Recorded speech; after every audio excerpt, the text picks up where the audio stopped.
ISI کے سربراہ general Zaheer الاسلام نے بغاوت کا منصوبہ بنایا۔ عمران خان کو وزیر اعظم بنانا تھا۔ طاہر القادری کو شراکت اقتدار کا لالچ دیا تو وہ لندن سے ایک تحریک کی شکل میں پاکستان تشریف لائے، اور ان کے ساتھ کئی بکاؤ صحافی بھی تھے جو پیسے لے کر پاکستان آئے تھے۔ ان میں پارٹی کی طرف سے پیسے بانٹے گئے، سازشی عناصر دھرنوں پر بیٹھ گئے، اور شاید یہ بغاوت ناکام بھی ہو جاتی، مگر پھر IB نے ایک آڈیو ٹیپ ریکارڈ کر کے وزیر اعظم نواز شریف تک پہنچائی۔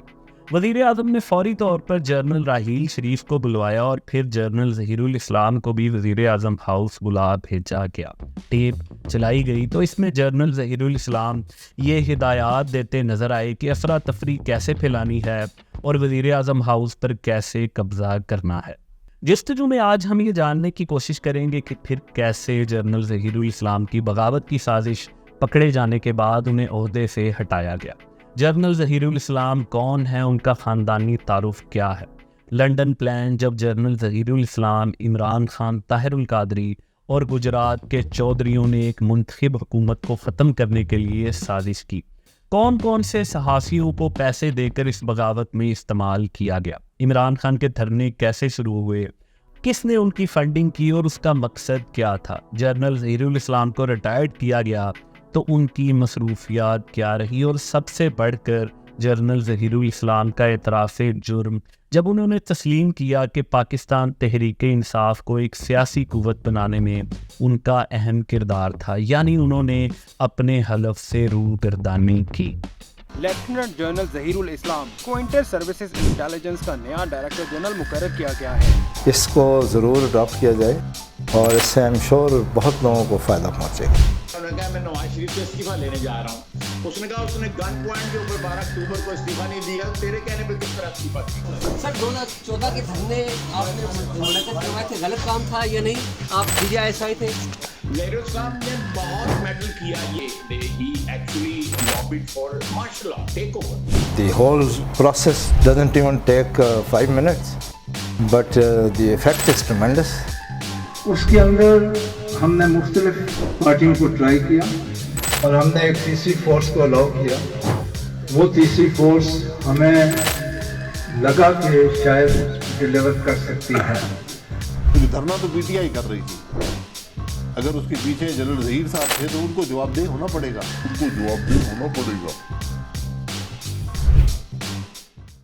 ایک سیاسی جرنیل اپنے حلف سے روگردانی کرتے ہوئے ملکی حالات پر بہت کڑتا تھا، اور اس کا خیال تھا کہ اسے بطور پاکستانی اس میں اپنا کردار ادا کرنا چاہیے۔ یہ سیاسی جرنیل تھا DGI احمد شجاع پاشا۔ وہ ملکی صورتحال دیکھتے، اور انہی کے بقول حمزہ شہباز اس زمانے میں دن دگنا اور رات چوگنا امیر ہو رہے تھے، اور ہمارے پاس ان کی کرپشن کی باقاعدہ رپورٹس تھیں۔ دوسری طرف پیپلز پارٹی وفاق کو نہیں سنبھال پا رہی تھی۔ 18ویں ترمیم نے فیڈرل کو کمزور کر دیا تھا، فوج اسے اپنے خلاف سازش سمجھتی تھی، لوڈ شیڈنگ اور دہشت گردی بھی عروج پر تھی، روزانہ خودکش دھماکہ ہوتا تھا اور یہ 10-20 جانیں لے جاتا تھا۔ ان حالات میں جنرل پاشا نے آرمی چیف جنرل کیانی سے مشورے کے بعد عمران خان سے بنی گالہ پہ ملاقاتیں شروع کی۔ انہیں سیاسی جرنیل نے 3 کوآرڈینیٹرز تحفے کے طور پر دیے، اور کوشش کی گئی کہ 2013 کے انتخابات میں انہیں وزیر اعظم بنایا جائے، لیکن اس میں کامیابی کیوں نہ مل سکی؟ یہ داستان آپ کو ہم کسی وقت جنرل احمد شجاع پاشا کی داستان حیات میں سنائیں گے۔ ابھی بات ہونے لگی ہے جنرل ریٹائرڈ ظہیر الاسلام کی۔ عمران خان تو گود لیا جا چکا تھا، اور اب یہ منصوبہ تھا کہ انہیں 2013 کے انتخابات میں وزیر اعظم بنایا جائے، مگر دوسری طرف پاکستان کے کایاں ترین سیاستدان نواز شریف اور آصف زرداری تھے، اور وہ بھی اسی سیاسی میدان میں تھے، تو یہ اتنا آسان بھی نہیں تھا۔ جب جنرل ظہیر الاسلام نے بطور DGI 4 سنبھالا تو انہیں وراثت میں پروجیکٹ عمران ملا تھا، اور وہ خود بھی ملکی منظرنامے میں ذہنی طور پر خود کو اس پروجیکٹ کے ساتھ جڑا ہوا محسوس کرتے تھے، تو انہوں نے عمران خان کو الیکشن میں جتوانے کے لیے کوششیں شروع کر دی، مگر اس کے لیے پیسہ درکار تھا، بہت سارا پیسہ۔ اس مقصد کے لیے سیاسی جرنیلوں کے پاس ایک ہی نام تھا، اور وہ تھا ملک ریاض حسین۔ یہ صاحب دہائیوں سے پاکستان کے کاروباری جرنیلوں کے سانجے دار ہیں، آن ڈیوٹی جرنیلوں کے بے دام ملازم ہیں اور پھر ریٹائرمنٹ کے بعد انہیں مہنگے داموں ملازم رکھ بھی لیا کرتے ہیں، تو ملک ریاض کو حکم ملا کہ انہوں نے عمران خان کو 2013 کے الیکشن کے لیے پیسے دینے ہیں۔ سینئر صحافی جاوید چودھری اپنے کالم میں لکھتے ہیں، جنرل پاشا کے بعد جنرل ظہیر الاسلام DGISI بنے۔ ان کی درخواست پر ملک کے بڑے بزنس ٹائکون نے 2013 کے الیکشن سے قبل عمران خان کو 1.5 ارب روپے دیے۔ میاں نواز شریف اس وقت دبئی میں تھے۔ بزنس ٹائکون رقم دینے کے بعد دبئی گیا اور میاں صاحب کو بتا دیا میں نے یہ رقم کس کی ہدایت پر کس کے ذریعے عمران خان کو دی تھی۔ میں نے 2016 میں تصدیق کے لیے حسین نواز سے رابطہ کیا تو انہوں نے نہ صرف تصدیق کی بلکہ یہ بھی بتایا یہ بات میرے سامنے ہوئی تھی۔ آپ پاکستان کے کاروباری کلچر کے ساتھ ساتھ سیاسی کلچر اور درون خانہ سیاست دانوں کا عمیق جائزہ لیں تو شرمندگی کے سوا کچھ ہاتھ نہیں آتا۔ یہ فراڈیا جو خود کو بزنس مین کہتا ہے وہ پاکستان کے طاقتور ترین حلقوں کے ساتھ مل کر اتنی رقم کماتا رہا ہے کہ پہلے ایک سیاستدان کو الیکشن کے لیے اربوں روپے دیتا ہے اور پھر دوسرے سیاستدان کو اپنی صفائی دینے بھی پہنچ جاتا ہے کہ کل کو جو بھی وزیر اعظم بنے وہ ملک ریاض کے لیے عطاب کا باعث نہ بنے۔ آج یہ سچ روز روشن کی طرح عیاں ہے کہ عمران خان سیاسی جرنیلوں کی پیداوار ہے اور یہ سیاستدان مصنوعی تنفس پر اس دن تک کھڑا رہا جس دن تک سیاسی جرنیلوں کی اس کے ساتھ حمایت رہی، اور جیسے ہی سیاسی جرنیلوں نے اس بوجھ کو اتار پھینکا اسی روز سے اس اپنے تئیں پاکستان کے سب سے بڑے سیاستدان یعنی عمران خان کی ایسی ہوا نکلی کہ وہ ایک دن بھی نہ ٹھہر سکا۔ لیکن اس کے باوجود آج بھی مجھے سننے والے بہت سے لوگوں کو یہ کہانیاں لگتی ہیں تو ان کو یہ اعتراف جرم کے عمران خان کو سیاسی جرنیلوں نے پروان چڑھایا جنرل ظہیر الاسلام کے الفاظ میں ان کی اپنی زبان میں سنواتے ہیں۔ میں کوئی سیاستدان نہیں ہوں، میں ایکچولی نیوٹرل ہوں۔ جب ہم ملک کی ترقی اور خوشحالی کے بارے میں سوچتے ہیں تو ترقی اور خوشحالی کو ہم ٹرانسلیٹ کیسے کرتے ہیں؟ وہ یہ ہے کہ ایک ایسا ملک یا اسٹیٹ جس کے اندر جو اس کے لوگ ہوں وہ خوش ہوں، اپنی زندگی سے خوش ہوں اور اپنے سسٹم سے خوش ہوں۔ تو ہم نے یہ دیکھا کہ جو ہماری سیاسی طور پہ مختلف پارٹیاں آتی رہیں پچھلے چند سالوں سے 15-20 سالوں سے، اس کے اندر ہم نے مختلف پارٹیوں کو ٹرائی کیا اور ہم نے دیکھا کہ شاید جس رستے پہ ہمیں گامزن ہونا چاہیے اس رستے پہ ہم گامزن نہیں ہو سکے، اور ہم نے ایک تیسری فورس کو الاؤ کیا۔ وہ تیسری فورس ہمیں لگا کہ شاید ڈیلیور کر سکتی ہے، اور وہ سسٹم ہمیں PTI کے اندر نظر آتا ہے۔ آپ ایک سیاسی جرنیل کے منہ سے خود اس کا اعتراف جرم سن رہے تھے کہ اس نے کیسے اپنے حلف کی خلاف ورزی کرتے ہوئے سیاست میں دخل اندازی کی۔ آپ عوام کے ٹیکس کے پیسوں سے تنخواہ لینے والے ایک سرکاری ملازم کی پیشہ ورانہ تربیت میں موجود خامی، اس کی حاکمیت کے لیول کا اندازہ اس سمر سے لگائیں کہ جب اسے ISI کا چیف بنایا گیا تو اسے یہ لگنے لگا کہ اب اس نے پاکستان کے سیاسی نظام کو درست کرنا ہے۔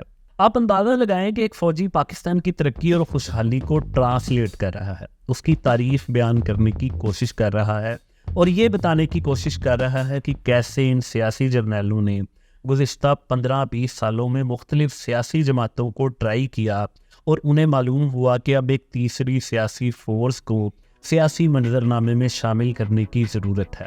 پھر غیر فطری عمل کے نتیجے میں عمران خان کو امت مسلمہ کا لیڈر بنا کر پیش کیا گیا کیونکہ جنرل ظہیر کے مطابق انہیں PTI کے اندر وہ سسٹم نظر آتا ہے۔ پھر جنرل ظہیر الاسلام عباسی نے بطور DGISI عمران خان کی محبت میں کیسے منتخب وزیر اعظم نواز شریف سے استعفیٰ ہی مانگ لیا اور انکار پر مارشل لا اور خون بہانے کی دھمکیاں دینے لگے۔ دھرنوں کی سازشوں کی کہانیاں اور دیگر تفصیلات میں جانے سے پہلے یہ لازم ہے کہ ہم یہ جاننے کی کوشش کریں کہ آخر جنرل ظہیر الاسلام ہیں کون۔ ظہیر الاسلام کا تعلق ایک فوجی گھرانے سے ہے۔ ان کے والد غلام محمد خان بھی پاکستان آرمی سے بطور بریگیڈیئر ریٹائرڈ ہوئے، اس لیے ہم سمجھ سکتے ہیں کہ انہیں بچپن سے گھر میں کیسا ماحول ملا ہوگا جہاں پر وہ اس ذہنیت کے ساتھ پروان چڑھے کہ ملک چلانے والے دراصل ہم لوگ ہی ہیں۔ ظہیر الاسلام 15 اکتوبر 1957 کو پیدا ہوئے. 4 بھائی اور 1 بہن ہے. یہ چاروں بھائی ہی پاکستان آرمی کا حصہ بنے, جبکہ جنرل ظہیر الاسلام کی بہن کی شادی بھی ایک آرمی آفیسر میجر اعجاز عزیز سے ہوئی جو ریٹائرڈ ہو چکے ہیں. ظہیر الاسلام نے 16 اپریل 1977 کو 55ویں PM میں لانگ کورس سے پنجاب ریجمنٹ میں کمیشن حاصل کیا. ان کے والد کا تعلق بھی پنجاب ریجمنٹ سے ہی تھا. 2004 سے 2006 کے دوران chief of staff army strategic forces کے کمانڈر کے طور پر خدمات سر انجام دی. مری میں 12 کور کے GOC رہے. سیاچن کے کٹھن محاذ پر بریگیڈ کی کمان کی. 2010 میں انہیں لیفٹیننٹ جنرل کے رینک پر ترقی دی گئی. بطور 3 اسٹار جنرل انہوں نے 2 سال تک کراچی کی 5ویں کور کمانڈ کی. ISI میں انسداد دہشت گردی ونگ کے ڈائریکٹر جنرل رہے اور 2012 میں انہیں ISI کا سربراہ بنا دیا گیا. مگر اس تعیناتی سے پہلے وہ ایک بڑی کنٹروورسی کا شکار بھی ہوئے جس کا تعلق بھارت سے تھا.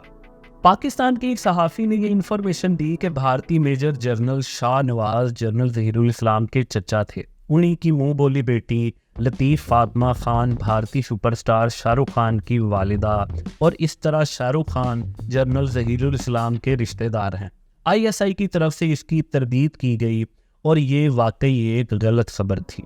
جنرل ظہیر الاسلام کی نجی زندگی کی بات کریں تو 2019 میں سوشل میڈیا پر ایسی تصاویر گردش کرنے لگیں جن میں پیپلز پارٹی کی سیاست دان پلوش شاہ اور جنرل ظہیر الاسلام ساتھ نظر آئے. معلوم ہوا کہ جنرل صاحب جب DG ISI تھے تو انہوں نے اسی دوران اس سیاست دان سے خفیہ طور پر دوسری شادی بھی کر رکھی تھی. ان کا پلوشہ سے ایک بیٹا بھی تھا اور مبینہ طور پر یہ تصاویر سوشل میڈیا پر اس وقت وائرل ہوئی جب جنرل ظہیر الاسلام اور پلوشہ میں اختلافات انتہا پر پہنچ گئے.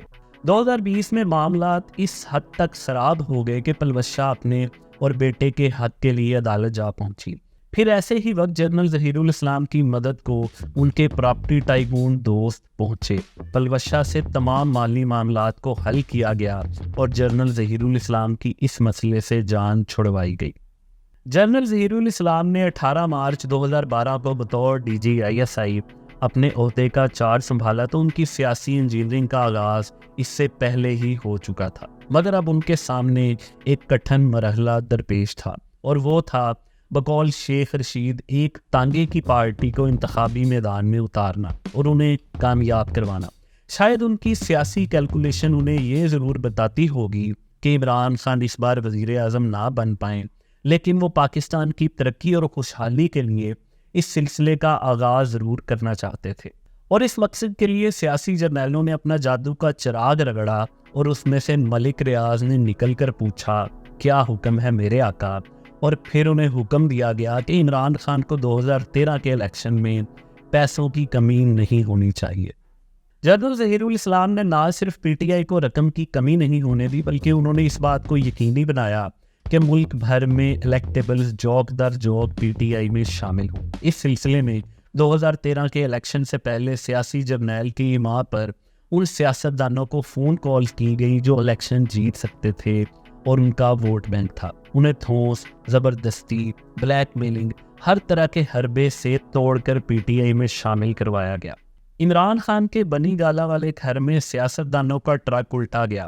روز ملک بھر سے سیاستدان PTI میں شامل ہو رہے تھے اور عوام کو یہ کہہ کر بے وقوف بنایا جا رہا تھا کہ تبدیلی آ نہیں رہی, تبدیلی آ گئی ہے. اصل میں ان کو نا سیکھنے اور نہ تجربہ کی وجہ سے ان کو سیکھنے دینا چاہیے. ان کے کام ان کے بہاپ پہ جو ہوتے رہے ہیں نا وہ نقصان نہیں. کوئی بچہ سیکھے گا تو چلے گا, تو نیچے اتارو گے تو سیکھے گا نا. نیپیاں بدلتے رہنا ساری زندگی. اب کیوں نہیں پھر نیپی بدلی جا رہی؟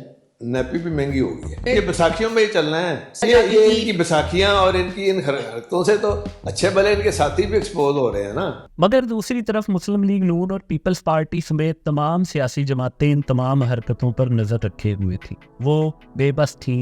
اس وقت سیاسی جرنیلوں کا اتنا روب ہوتا تھا کہ نواز شریف سمیت تمام سیاستدان انہیں عزت و احترام سے پکارا کرتے تھے. ان کے لیے خلائی مخلوق, محکمہ زراعت جیسے الفاظ استعمال کیے جاتے تھے. تو سیاسی جماعتیں اپنے سامنے یہ سب ہوتا دیکھ رہی تھیں. مگر 2013 کے انتخابات میں PTI کو اسٹیرائڈز کے ذریعے زندہ کرنے کے باوجود عمران خان وزیر اعظم نہ بن سکے، لیکن یہ ضرور ہوا کہ تبدیلی کی ہوا چل پڑی۔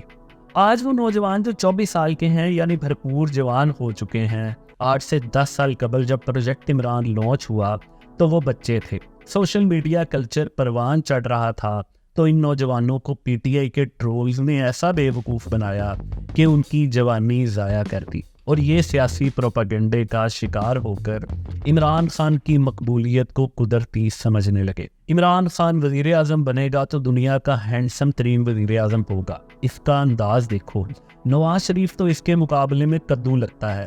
تبدیلی آ رہی ہے، پاکستان بدل رہا ہے۔ امت مسلمہ کا لیڈر کاش عمران خان میرے ابو ہوتے۔ نوجوان نسل کے دماغوں میں یہ سارا خناس بھرنے کا اگر کوئی سب سے بڑا ذمہ دار ہے تو وہ یہی جنرل ظہیر الاسلام عباسی ہیں۔ انہوں نے وہ فرض بھی ادا کیا جو ان پر واجب نہ تھا۔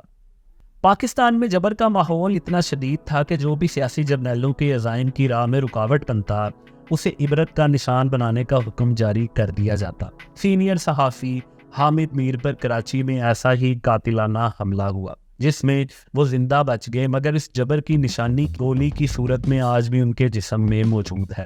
حامد میر کے بھائی عامر میر جو بعد میں گزشتہ سال یعنی 2023 میں نگران سیٹ اپ میں پنجاب کے وزیر اطلاعات بھی بنے، انہوں نے الزام لگایا کہ ان کے بھائی نے انہیں بتایا تھا کہ ISI نے ان کے قتل کا ایک منصوبہ بنا رکھا ہے۔ حامد میر نے کمیٹی ٹو پروٹیکٹ جرنلسٹ کے لیے ایک پیغام ریکارڈ کرا رکھا ہے جس میں انہوں نے ISI کے سربراہ ظہیر الاسلام اور کچھ کرنل رینک کے افسران کو نامزد کیا ہے۔ 2013 کے الیکشن میں ناکامی کے بعد عمران خان زیادہ خطرناک ہو چکے تھے۔ وہ سوشل میڈیا کے ٹول کو یورپی PR کمپنیوں کو اربوں روپے دے کر خوب استعمال کر رہے تھے۔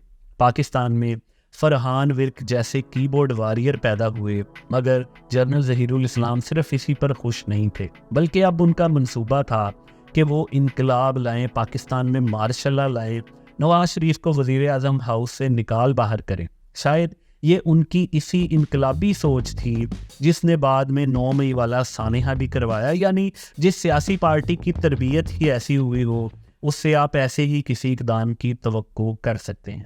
پھر کیسے جنرل ظہیر الاسلام نے بغاوت کی اور ان کی بغاوت ناکام ہوئی، اس کی پوری داستان ہم آپ کو دوسری قسط میں بتائیں گے۔ جب PTI کے بلوائیوں نے PTV پر حملہ کر دیا، ملک ریاض رات گئے، نواز شریف سے استعفیٰ لینے پہنچ گئے، پھر بغاوت کا یہ منصوبہ کیسے ناکام ہوا؟ کیا army chief general Raheel Sharif اس منصوبے میں شامل تھے؟ IB نے جنرل ظہیر الاسلام کے فون کو ٹیپ کیا تو کیا راز افشا ہوئے جس سے بغاوت ناکام ہو گئی؟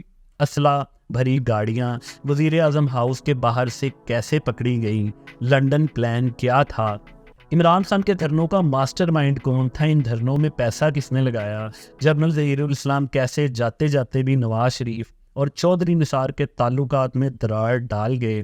اور سب سے بڑھ کر PTI بنانے والے اس سیاسی جرنیل کو عمران خان نے کیوں پارٹی میں شامل نہیں کیا؟ اگر آپ کو جستجو کی یہ ویڈیو پسند آئی ہے اور آپ ہماری دوسری ویڈیو دیکھنا چاہتے ہیں تو آپ اس لنک پر کلک کر سکتے ہیں۔